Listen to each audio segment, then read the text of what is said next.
Pak Effendi dan Bu Widya ya. Ya. Ini kurang lebih yang kedua ya, suami istri yang bekerja, yang podcast sama kita ya.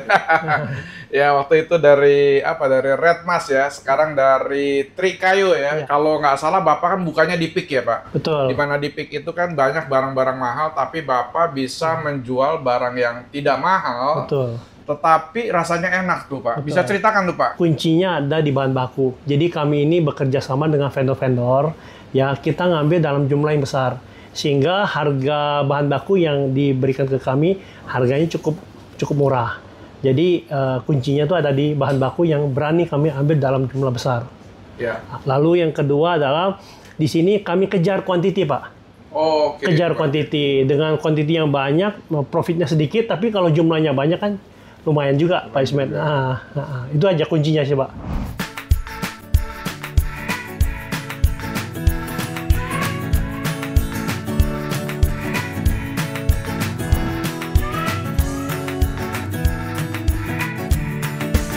Welcome to RCC Podcast, Resto Cafe and Coffee.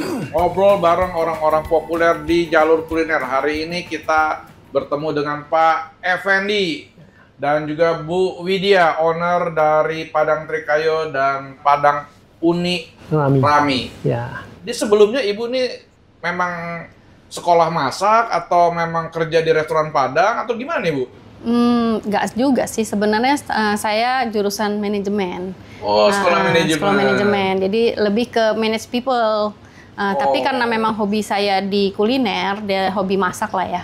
Jadi akhirnya terjun lah di bidang kuliner. Yang saya tahu tuh kan restoran Padang itu kan rempah-rempahnya banyak kan nggak mudah ya. Betul. Memang langsung buka restoran Padang Trikayo atau Ibu belajar dulu atau bagaimana nih Bu? Awalnya kita bukan di Padang, ya sebenarnya awalnya kita lebih ke kafe dan beef bowl gitu ya. Nah, tapi karena suami saya punya ketertarikan masakan Padang, jadi kita ada chef yang khusus bergerak di bidang Padang. Nah, dari situ saya belajar dan istilahnya lebih mengulik, menyesuaikan dengan lidah orang Jakarta. Pak Effendi, saya mau tanya nih Pak. Asal mulanya Bapak di sana, terus juga saya dengar sempat viral juga karena apa ya Pak? Jadi gini, waktu kita di PIK itu kan konsep kita bikin etalase cakep. Etalasenya kita bikin dengan warna emas, ya kan? Bahkan kita dapat julukan sebagai akuarium makanan, Pak. Biasanya kan akuarium itu kan isinya ikan. Ini isinya makanan semua. Berapa banyak nih Pak? Kurang lebih ada 40 lebih, Pak. Wow, 40 lebih. 30-40 ya? Iya, lebih dari 40. Displaynya akuarium Pak ya? Isinya makanan tapi ya? Makanan semua, betul. Jadi setiap kali orang yang lewat di area itu, mereka nggak pasti berhenti, Pak. Nah, pasti berhenti, kadang beli, kadang sama mereka di-videoin, difotoin gitu. Nah, itu yang bikin viral. Viral kalau mahal kan juga orang juga belanjanya sedikit. Tapi Bapak selama buka itu berapa lama itu kan viral terus ya, itu kenapa Pak? Kita ada satu paket yang cukup viral, Pak. Itu namanya paket bertahan hidup, Pak. Paket bertahan hidup. Ya kan orang kan selama ini kan di daerah premium itu kan mau bertahan hidup kan cukup susah ya Pak, harus punya uang banyak Pak, ya kan? Nah, kita ada paket bertahan hidup, nama paketnya paket bertahan hidup Pak. Itu keren juga tuh namanya. Ya, cuma 10.000 Pak, itu yang bikin viral. Oke. Jadi dengan uang 10.000 kita sudah bisa bertahan hidup di PIK Pak. Ditentuin ya, dipilih yang 10.000 itu apa dong kalau nggak? Ya, jadi paket nasinya rames plus dapat dua bakso Pak, bakso balado lagi. Untuk bukanya jam berapa Pak? Buka jam 9 sudah bisa makan. Jam 9 sudah berarti kan Bapak dari jam 6 udah... Seluruh tukang masak kami ini jam 2 sudah mulai masak. Wow, tuh.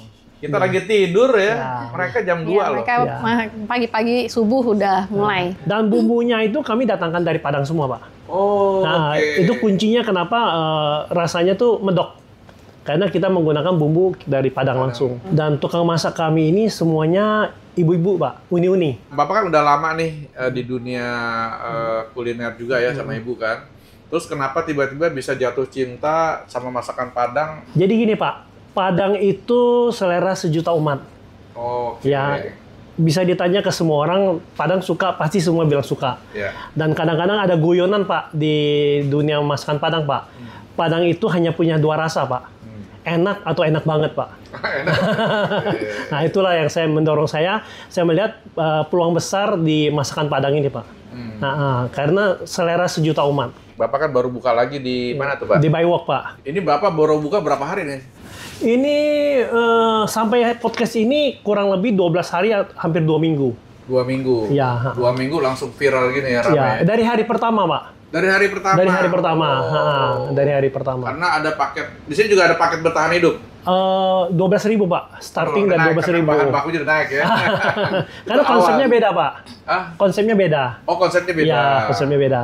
Kasir kami sampai 3, Pak. Jadi di sini nanti yang di Buy Walk ini ada satu strategi kami untuk bagaimana mempertahankan biar tetap viral. Nanti sebentar lagi kita akan keluarkan produk-produk yang cemilan, Pak. Ya, bubur kacang hijau, ketan hitam, bubur sumsum, ya, sama kolak. Cemilan Padang. Cemilan orang Cemilan orang Padang. Ya, masakan orang Padang lah. Jadi kan memang sebenarnya bubur kacang hijau kan semua orang bisa bikin, Pak. Nah, tapi ini versi mereka gitu, Pak.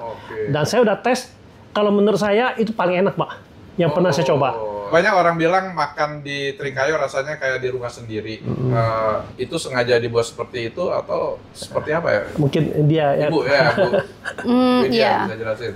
Karena kan istilahnya orang apartemen itu kan maunya yang praktis ya kan, mereka jarang masak di rumah. Nah, kita menyediakan masakan Padang, tapi bukan hanya Padang, Pak. Kita ada juga menu-menu Nusantara. Jadi seperti mereka bisa berganti-ganti, tidak bosan, banyak variasinya. Jadi seperti masakan di rumah, seperti itu. Kita bicara tentang rame ya kan. Tentu rame kan tentu ada yang ikonnya nih, yang paling jago nih. Kalau di Pik jagonya tuh apa makanan Bapak? Kalau di Pik tuh masih dipegang masakan rendangnya, Pak.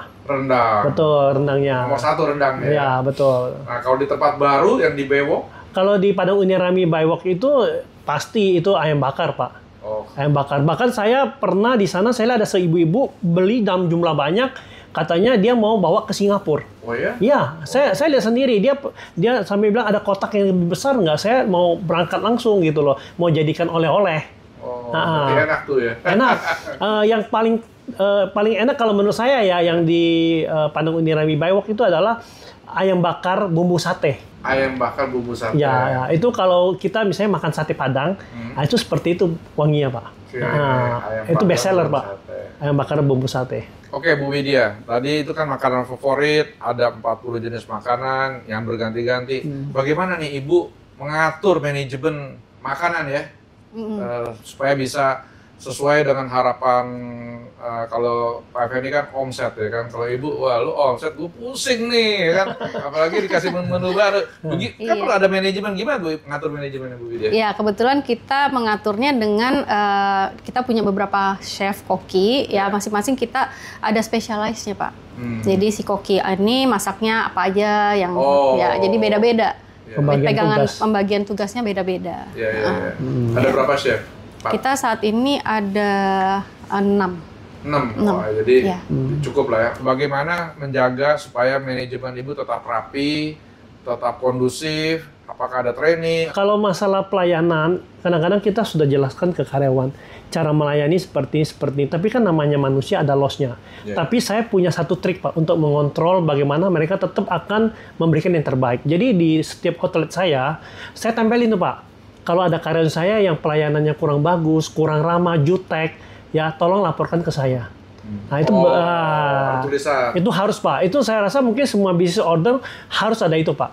Karena kita itu kan kadang-kadang nggak selalu ada di outlet, Pak. Betul. Nah, jadi saya tempel saran, kritik atau pelayanan karyawan saya tidak sopan, jutek, cuek. Nah, tolong difoto orangnya. Saya bawa itu nomor telepon saya, Pak. Nah, jadi orang bisa lapor ke saya. Jadi itu juga baik buat saya sebagai masukan. Juga karyawan pasti mikir, Pak. Wah, ini bos saya ada pasang nomornya di sini nih. Kalau saya kerjanya nggak benar, ada yang laporin nih. Nah, itu saya merasa itu bahwa bisa dipakai oleh semua business owner, itu sangat efektif, Pak. Bisa juga sih kayak itu dikasih nama atau dikasih nomor ya. Kalau paling gampang nomor kan. Saya sih bilang difoto orangnya, Pak. Difoto orangnya.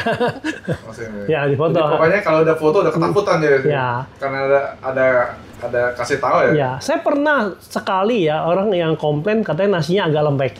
Nah, itu saya terima kasih, Pak. Ternyata memang yang berasnya itu ada problem, Pak. Jadi saya dapat input juga, Pak. Jadi sebenarnya itu kita tidak usah takut dengan kritikan atau masukan atau teleponan dari orang. Justru itu baik buat kita, Pak.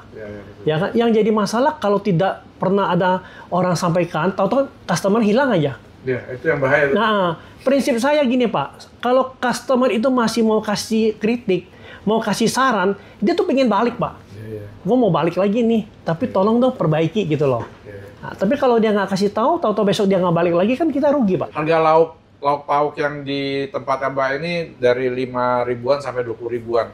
Gimana cara bisa tetap murah di tengah lokasi yang mahal nih, Pak? Ini kita bicara yang di peak ya. Jadi kuncinya yang tadi saya bilang di bahan baku, Pak.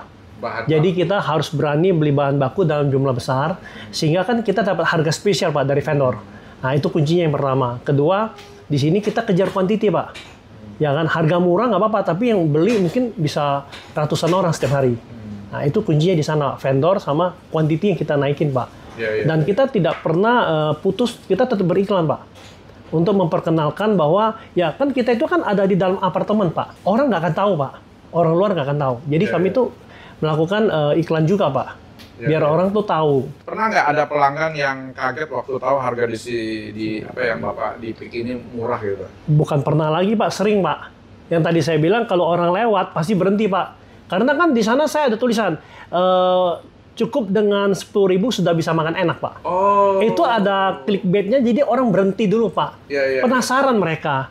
Ini kenapa 10.000 sudah bisa makan enak gitu kan? Mereka pasti berhenti, Pak.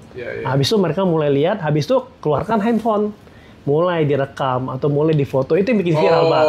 Jadi masukin Instagram ya. Betul. Pak Effendi, kalau boleh dikasih pesan buat pendengar, apa kunci sukses untuk jual makan tetap enak, tapi harga terjangkau? Kan kalau enak mahal tuh udah biasa, Pak ya. Tapi kalau enak harga terjangkau itu kan, waduh, perlu sistem Bu Widya makin pusing tuh ya kan. Lu jual segini, mana ada untung jual segini. Ya, sebelum kita mulai sebuah bisnis kuliner, kita harus lihat kita mau buka di mana. Ya, kita harus lihat lokasinya, lalu di lokasi tersebut ada problem nggak? Di mana ada problem itu di sana pasti ada peluang, Pak.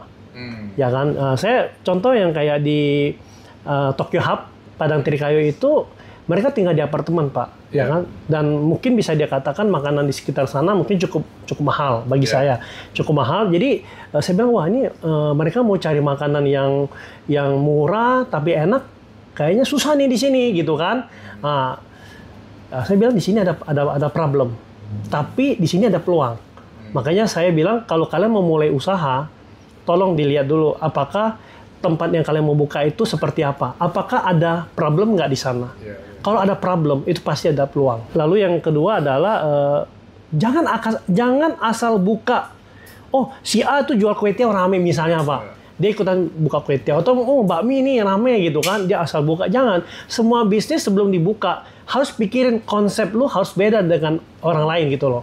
Jadi waktu saya buka Padang pun, saya bukan sekedar buka kayak Padang yang lain. Saya mikirin konsepnya, Pak. Ya kan, kalau cuma sekedar buka, saya hanya menjadi kompetitor, Pak, dengan bisnis yang sudah ada, Pak. Saya tidak mau. Saya pikirin konsepnya, Pak, gitu loh kan.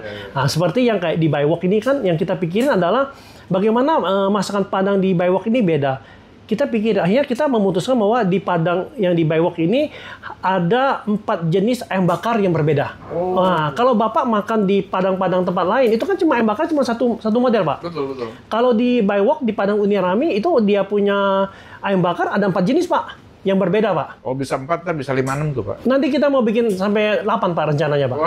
Khusus ayam bakar semua di sana. Karena ini ada 4, ayam bakar sate, ayam bakar campago, ayam bakar kampuang, sama pedas manis. Ya, jadi yang tadi saya bilang harus punya konsep, Pak. Sebelum kita mulai buka usaha, jangan hanya nambahin saingan aja di lapangan. Tapi pikirin, lu maunya gimana, konsepnya apa, dan apa yang membedakan jenis usaha kamu dengan yang sudah ada, Pak. Oke, Bu Widya, yang terakhir, Bu Widya. Apa yang ingin Ibu sampaikan ke teman-teman yang mendengarkan YouTube ini nih, Bu? Ya, pastinya ingin mengundang teman-teman semua untuk mencoba Padang Trikayo kita. Ya mungkin beda dengan Padang yang lainnya gitu. Oke, terima kasih Pak Effendi, Bu Widya sudah hadir di RCC Podcast. Semoga Trikayo semakin besar dan cabangnya semakin banyak. Terima kasih Pak Ismail. Terima kasih. Terima kasih.